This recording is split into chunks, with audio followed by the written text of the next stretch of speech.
नमस्कार दोस्तों, मैं अरविंद निषाद, प्रमुख राष्ट्रीय महासचिव जय हिंद समाज पार्टी।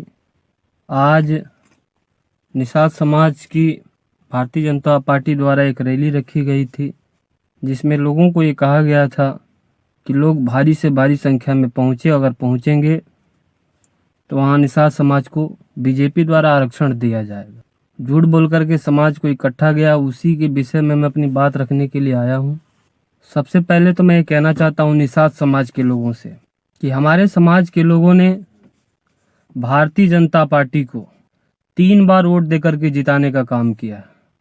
2014 में निषाद समाज के लोगों ने सबसे ज़्यादा वोट भारतीय जनता पार्टी को दिया। 2017 के चुनाव में निषाद समाज के लोगों ने सबसे ज़्यादा भारतीय जनता पार्टी को वोट दिया और 2019 के चुनाव में निषाद समाज के लोगों ने भारतीय जनता पार्टी को वोट दिया। और ये 3 बार वोट देने के बदले भारतीय जनता पार्टी ने निषाद समाज को क्या दिया है। दूसरी मैं एक चीज ये कहना चाहता हूँ कि आज एक परसेप्शन, एक शिवगुफा छोड़ी गई कि समाजवादी पार्टी की सरकार थी तो अखिलेश यादव की हत्या की गई।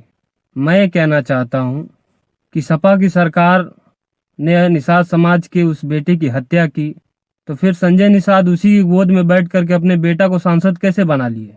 इससे सीधा मतलब है कि इस व्यक्ति को सत्ता चाहिए, शासन चाहिए, पैसा चाहिए, समाज से कोई मतलब नहीं है।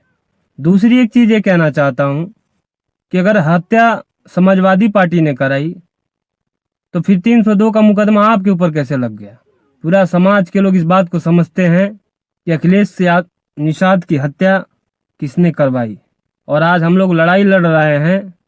आने वाले समय में हम तो कहते हैं कि भारतीय जनता पार्टी की सरकार है, संजय निषाद के अंदर अगर दम है तो अखिलेश निषाद की हत्या की सीबीआई जांच करा दें, पता चल जाएगा कि उसकी हत्या किसने की थी।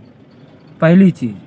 दूसरी एक चीज ये है कि फूलन देवी की बात की जा रही थी कि फूलन देवी को मरवाया गया। मुझे हंसी इस बात की आती है और मुझे दुख होता है इस बात का कि आप जितने लोग हैं, आप बताइए हमको कि फूलन देवी की हत्या कौन सी पार्टी की सरकार में हुई।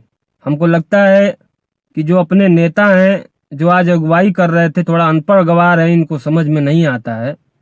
इनको मैं बताना चाहता हूं कि फूलन देवी की हत्या जिस समय केंद्र में भारतीय जनता पार्टी की सरकार थी और राज्य में भी भारतीय जनता पार्टी की सरकार थी, उस समय हुई थी।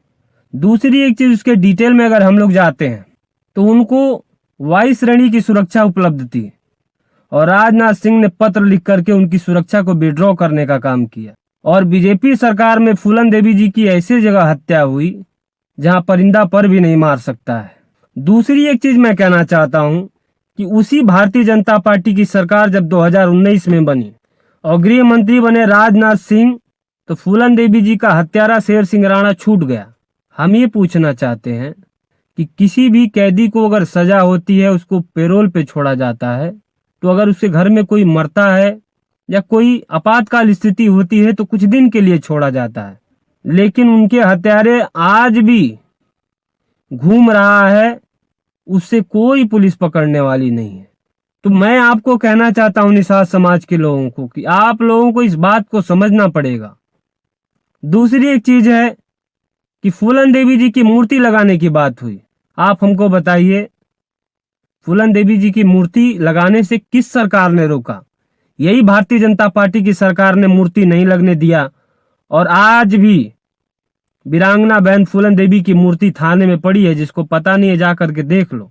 तो जो लोग फूलन देवी का नाम लेकर के राजनीति करना चाहते हैं, मैं उनको कहना चाहता हूं कि शर्म आनी चाहिए और खास तौर से भारतीय जनता पार्टी तो फूलन देवी के ऊपर बात न करे। दूसरी एक चीज मैं कहना चाहता हूं कि 3 बार निषाद समाज के लोगों ने भारतीय जनता पार्टी को वोट दिया है और इसके बदले भारतीय जनता पार्टी ने निषाद समाज के लोगों को क्या दिया है। हमारे समाज के आरक्षण की बात हो रही है। 10% आरक्षण बीजेपी ने फॉरवर्डों को दिया, 10% आरक्षण दिया। जो व्यक्ति 70,000 रुपया इस देश में कमाता है वो गरीब है, उसको आरक्षण मिलना चाहिए। जिसके पास 5 बीघा से अधिक जमीन है वो गरीब है, उसको आरक्षण मिलना चाहिए।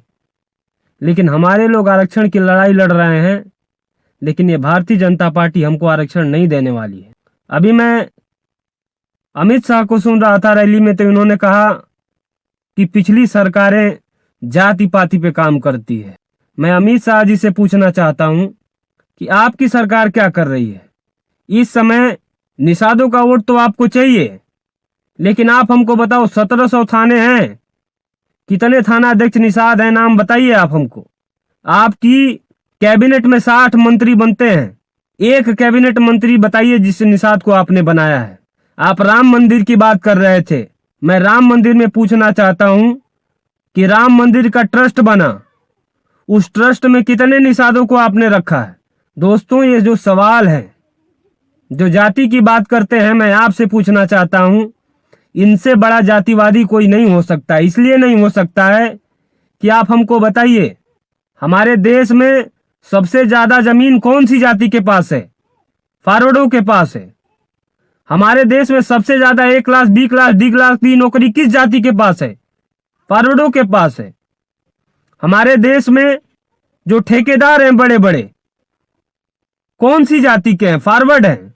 आज हमारे बड़े बड़े बिजनेसमैन की बात करते हैं, बड़े बड़े बिजनेसमैन कौन जाति के हैं? फॉरवर्ड हैं। हमारे देश में जब जातिगत आंकड़ा निकाला गया तो पता चला कि हमारे देश की 70% संपत्ति मात्र 3% लोगों के पास है। ये तबका शोषण करने वाला है और ये कहते हैं कि हम जातिवादी नहीं हैं। अगर आप जातिवादी नहीं हो तो हमारी बहन वीरांगना फूलन देवी से आपको क्या दिक्कत है? उसकी मूर्ति लगाने से आपको क्या दिक्कत है? मूर्ति तो छोड़ दीजिए, आजमगढ़ में हमारे गुहेराज निषाद जी की मूर्ति लगाई गई, उस मूर्ति को भी भारतीय जनता पार्टी के लोगों ने तोड़ने का काम किया। हमारे समाज के मुख्य मुद्दे में जिसकी बात कर रहा था, 6743 जाति रहती है, किसी जाति के नाम पे आवास नहीं आता है, लेकिन मछुआ एक ऐसी जाति है जिसके नाम पर आवास आता है। पिछली सरकारों ने उसको 3,05,000 रुपये आवास का पैसा देती थी, लेकिन मोदी जी की सरकार आई, योगी जी की सरकार आई तो उसको कम करके 1,20,000 कर दिया।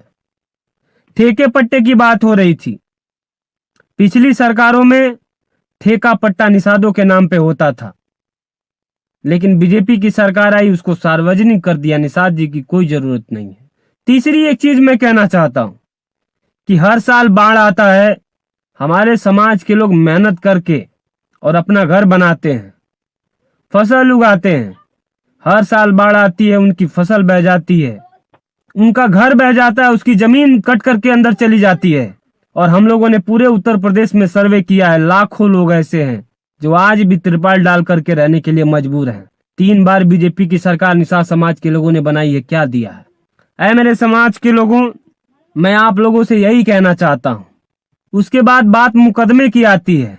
इस सरकार में सबसे ज्यादा मुकदमा किसी जाति पे हुआ है तो निषादों पे हुआ। तो मैं यही कहना चाहता हूँ कि ये नेताजी हैं, ये कहते हैं कि समाज का हक और अधिकार दिलाएंगे। मैं तो कहता हूँ कि हक अधिकार देना दूर की बात है, आपके ऊपर मुकदमा है उसको वापस लेके दिखाइए, तब समाज का मुकदमा हम सोचेंगे। तो है मेरे समाज के लोगों, आज ये जो रैली की गई है, मैं समाज के लोगों से ये निवेदन करना चाहता हूँ कि आप लोगों को ये चीज समझना पड़ेगा। कहा जाता है कि 3 बार आपने वोट दिया है और तीनों बार में भारतीय जनता पार्टी ने हमारे समाज का सिर्फ शोषण करने का काम किया है। और लोकतंत्र में ये कहा गया है कि अगर किसी पार्टी को आप बिना मतलब का वोट देते रहोगे, वो आपका काम करने वाली नहीं है। मैं समाज के लोगों से यह आह्वान करना चाहता हूँ, जो नौजवान साथी हैं, जो फेसबुक चलाते हैं, व्हाट्सएप चलाते हैं, मैं आप लोगों से निवेदन करना चाहता हूं कि बीजेपी के खिलाफ लिखिए आप लोग कमेंट। और इस समय हम लोग मिल करके सारे लोग भारतीय जनता पार्टी को हराएं। जब इस बार हम लोग भारतीय जनता पार्टी को मिल करके हराएंगे, तब उसको ये बात समझ में आएगा कि ये निषाद समाज का हक और अधिकार किसी एक नेता से नहीं है। जो एक नेता हैं, ये चाहते हैं कि इनके परिवार के लड़के सांसद बन जाएं, विधायक बन जाएं, मंत्री बन जाएं, ये समाज के लोग पिछलग्गू बने रहें। तो संजय निषाद मतलब निषाद समाज नहीं होता है। निषाद समाज चाहेगा तो इनके जैसे 35 नेता पैदा कर सकता है। तो है मेरे समाज के लोगों, मैं आपसे निवेदन करना चाहता हूँ कि इस बार 2022 के चुनाव में भारतीय जनता पार्टी को हराइए और इतनी जबरदस्त तरीके से हराइए। इसलिए मैं इस बात को कहना चाहता हूँ कि हमारी ताकत, हम लोगों ने जो पीछे सरकारें हारी हैं, वो हमारी ताकत को जानती हैं, वो आपका सम्मान करने का काम करेंगी। और इस सरकार को जब हराएंगे, तब इस सरकार को पता चलेगा कि ये समाज सिर्फ नेता का मोहताज नहीं है, ये समाज का हक और अधिकार अगर नहीं मिलेगा तो यह समाज उस पार्टी को वोट देने वाला नहीं है। तो मैं अपने समाज के लोगों से यही कहना चाहता हूँ कि आप लोग इस चीज को समझिए। दूसरी एक चीज और, मत्स्य विभाग की बात की जा रही थी। हर जिले में मत्स्य विभाग बना हुआ है और वहाँ पर लाखों रुपया, करोड़ों रुपए का अनुदान आता है और 25% सब्सिडी मिलती है इसके ऊपर। लेकिन आप जा करके जिले पर पता कर लो, अनुदान लेने वाले भी ये भारतीय जनता पार्टी के या तो कार्यकर्ता हैं या तो फॉरवर्ड समाज के लोग हैं। निषाद समाज को एक आदमी को इन लोगों ने पैसा देने का काम नहीं किया मत्स्य विभाग का। तो हम लोग यही कहना चाहते हैं कि आप लोग अपनी राजनीतिक चेतना को जगाइए और इस सरकार को हराइए। जब तक आप इस सरकार को नहीं हराएंगे तब तक आपको कुछ मिलने वाला नहीं है। बहुत बहुत धन्यवाद।